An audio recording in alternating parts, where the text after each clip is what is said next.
listeners, my name is Erin and I'll be your host for these little snack bite-sized podcasts on folklore and mythical monsters from around the world. These podcasts focus on the actual cryptids, folklore and mythic monsters from global mythology, rather than focusing on the full stories of heroes and their big adventures. I'll also be dropping in some references that they have to recent culture, where you can see these represented in modern day content, so that you can learn more and get as obsessed as I am about these absolute legends of the mythological world. Just as a pre-warning for this episode, there are themes of child loss and child abuse, especially abuse towards vulnerable and disabled children within this episode, so I just wanted to make sure that anyone affected by this knows and can tune out of it at any time if they need to. So in today's episode, we're going to be talking about the sweet little changelings, which derive from European folklore.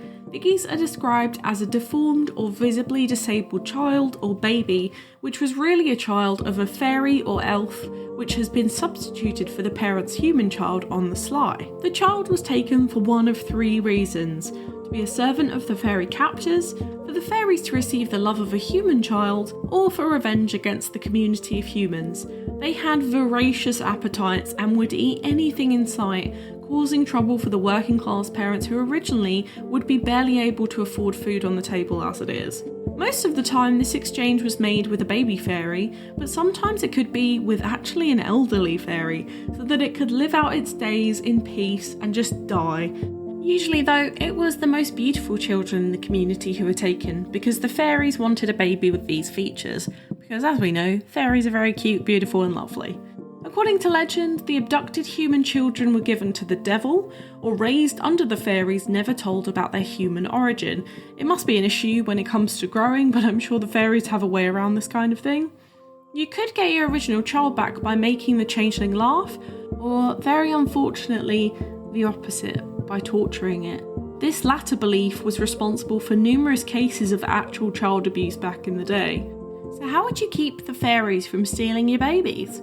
To spook the fairies, people would often put trinkets and bells beside their babies' cradles, and later it was recommended that you should baptise your children as soon as possible, as it was believed that any creature would pry on unbaptised children. Now, there is another variation of a changeling within mythology. It's more of a very glorified small myth that's been blown up by other things, but I'll talk about it because there's quite a lot of cultural references around this one. Now, it's been called a couple of things, but we're going to call them botchlings in English. However, these are Slavic creatures and in Polish mythology, so in Polish they're called broniec. It's definitely a lot darker than the changelings, but I think they're a really good fit to each other. I'm also going to refer to them as both names throughout, so I hope you don't get confused. Broniec is said to be an actual demon that's either the corpse of a stillborn child or the improperly buried remains of a child who died very young. It is said that if the child is a stillborn, burying it under the threshold of a house would cause it to turn into a protective spirit, rather than the horrible broniec. They are apparently very powerful due to their unrealised potential in life. Now, the description of these creatures is pretty horrific. They apparently look like partially decayed fetuses, which are apparently twisted and malformed with hatred and spite. They're mad with hunger and they specifically feed on pregnant women's blood. When it's full, it can change forms to a hunched over little man that can attack and ravage people at will. A broniec will lurk around at night and they sneak up to an expectant mother as they sleep and drain theirs and their unborn child's blood. A woman who is being attacked by a botchling will start to get weaker and weaker each day, getting nightmares and starting to become delirious. After a few nights, she is completely unable to defend herself, and the botchling sinks its teeth into the woman until her and her unborn child are no more. So how do I stop a broniec? The broniec curse can be lifted by transforming it into what is known as a lubberkin, which is a guardian spirit that watches over the family that it never knew in the house it could never call home. That last quote was taken straight from the bestiary from the Witcher games, which I'll talk about later in regards to this, but I thought that was quite sad. Both of these monsters are based from Europe, with the changelings' histories going back to the 19th century, and the broniec is from Polish mythology, with rumours of these monsters hanging around from around the same time. For changelings, the existence of them is believed to stem from the idea that babies are more susceptible to demonic possession due to their innocence and general age. In medieval times, anything particularly nasty was said to pick on unbaptised children, as I mentioned earlier. Also, in the same kind of time frame, children with deformities or illnesses were thought to have been replaced by changelings, which is why a lot of them were abandoned or killed. If you thought that your baby had been swapped with a changeling, a lot of people would still care for and love their changeling child, for fear that the fairies would harm their stolen child, or worse, never bring it back. Unfortunately, the origin of changeling stories are an all too real reflection of working class families in Europe pre-industry. Parents and children were forced to work to provide for the family, and having a baby was actually a drain on these resources, with no way to give that back for a few years until they could go to work. Yes, a horrible outlook on having kids, but do hear me out. If a family felt unable to care for a child, especially a child who had a disability or health condition back in the day, it was easier for them to, quote unquote, lose a child, believing they had been taken by a gang of fairies, than it was to believe that they were going to let their child die, or that they were going to murder them. However, on the flip side of this, other people really didn't like changelings as a thing, and any child suspected of being one was often kidnapped, tortured, and left for dead. There are two very widespread encounter stories about changelings, both stemming from Ireland in the 1800s. In 1826, a lady called Anne Roche gave little Michael Leahy, a 4-year-old boy who couldn't speak or stand, a bath 3 times in the River Flesk. She drowned him the 3rd time. In court, she shouted that she was trying to wash the fairy out of him, and she was actually acquitted in the end. Now, this is the kind of worse one. In 1895, a lady called Bridget Clary was killed by several people, including her husband and her cousins, after a short bout of what they thought was pneumonia. Many people in her village believed that she was a changeling due to her illness, and when in court, her husband defended that he actually believed her to be a fairy. However, many believe that he made up a quote-unquote fairy defence after killing her in a fit of rage. The killers were eventually convicted of manslaughter rather than murder, as even after her death they swore blind that they killed a changeling and not Bridget Clary herself.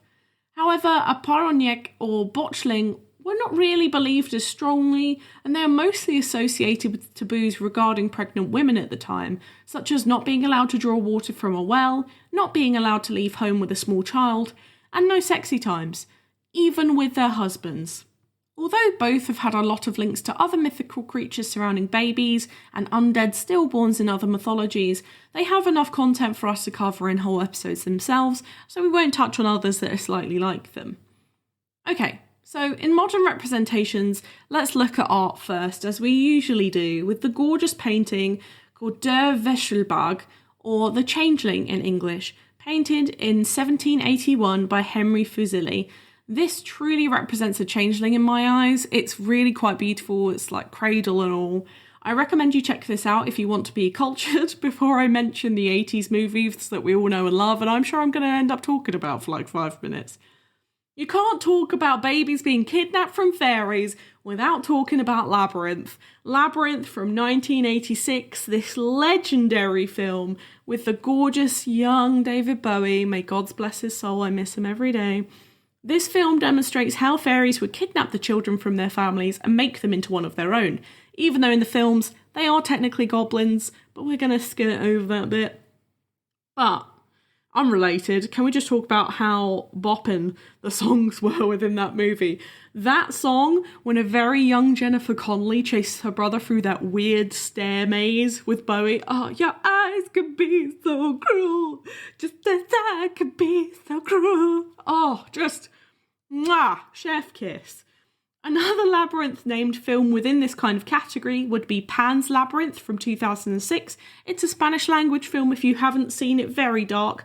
Although not explicitly about changelings or botchlings, this is a really good representation of fairies poking about with pregnant ladies and children.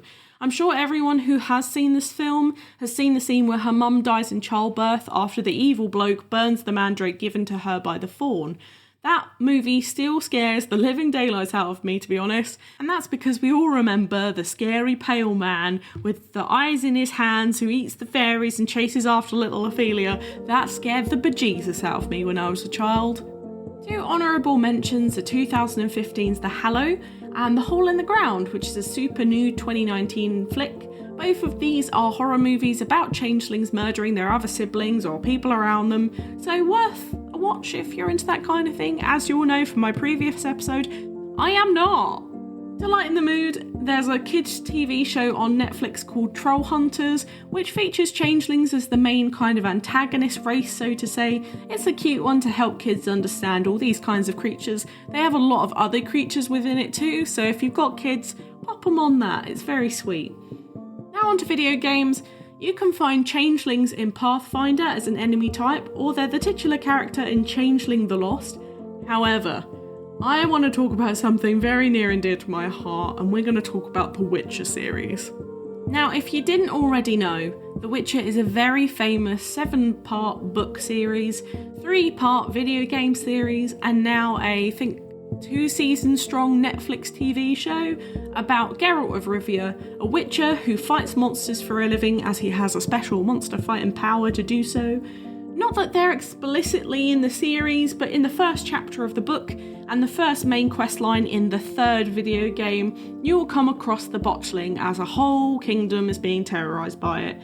It's all to do with the king being a wife beater and generally a crappy husband and father, but he ends up bearing the Botchling, and depending on what you choose, you can either kill it or continue to bury it and turn it into a cute little lubberkin, as we talked about earlier. How nice. The reason I mention this is because, as I said, I adore The Witcher as a game series. I've read the whole book series, written by Andrzej Sapkowski, if you didn't know, and I honestly recommend them to all. They're so good, and if you fancy the series, it's on Netflix. It's a nice, easy one. It's not as good as the game or the books.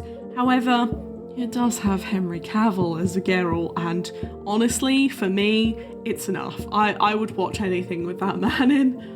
Book recommendation this week is obviously the Witch series. I believe there are 6 or 7 of them. The first one with the Botchling in is The Last Wish.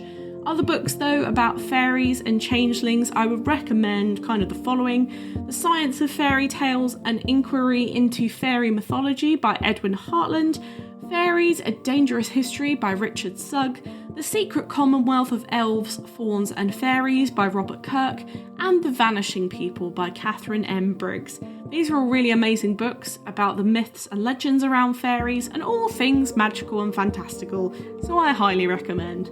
Now it's time for Do I Think They Existed? For the Changeling, I do see why people would believe that they existed. It was very much a comfort, a terrible comfort, but one nonetheless, as infanticide was a very real threat within the early world. The fact that changeling stories talk about their ravenous appetite says to me that the parents of these children saw them as the number one threat to their family's survival. And just accepting that they had to die in order to save the rest of the family just helped them down this inevitable, horrible road of murder. So the fairy aspect is almost like a scapegoat for this child murder, which is just really lovely, I'm sure. So I can kind of believe it to a point, and fairy tales here in the UK are rampant, and people still do believe in them, so who knows? In terms of botchlings, I can very confidently say that I don't think these existed, and thank God. I'm going to put a picture on the Twitter because they do look horrific. If you saw a mutilated, rotting baby crawling up at you at night, I think my womb would just shrivel up and die, let alone the rest of me after its fangs are out. But I get it's making sure that everyone has a proper burial, a ritual that is still so important in most cultures across the world, and babies are no exception to that, be them stillborn, miscarried or not. As I said earlier though, there aren't many sightings confirmed of these ones, so they might just be fictional, but that is the pure joy of all mythology. It could all be made up. We don't really know, and that's the fun. I thought this one was a bit sad actually. When I was recording and writing this, I just kind of saw it as almost an excuse to beat up your kids, and that unfortunately within the day was perfectly acceptable by the sounds of things. But we can live safe in the knowledge that this thing is punishable now and it's not acceptable to do, so I kind of live in a good heart with that kind of thing. But fully recommend giving them a read up or playing some of the games and reading the books. Have a little read yourself and come to your own opinion. Next week, we're heading back over to the US of A to look at one of the silliest, most infamous West Virginia residents, the Mothman. I can't tell you how much I've been looking forward to this since I started doing this podcast. And I just really hope that you enjoy it just as much as I do. So get your lamps ready for next Thursday. I'm so sorry. For now, thank you so much for listening. It's been an absolute pleasure. If you enjoyed this podcast, please give it a rating on the service you're listening on. I've got the Twitter for any questions or suggestions on what monsters to cover next. And I'd love to hear from you. Even if you don't have a suggestion, please just ping me a message and say that you listen. I would love to talk to you about it so much. The Twitter is @MythMonstersPod, or the Instagram is @MythMonstersPodcast, or you can email me old-fashioned style on mythmonsterspodcast@gmail.com. And share this with your pals, they might love me as much as you do. But for now, stay spooky. I'll see you later, babes.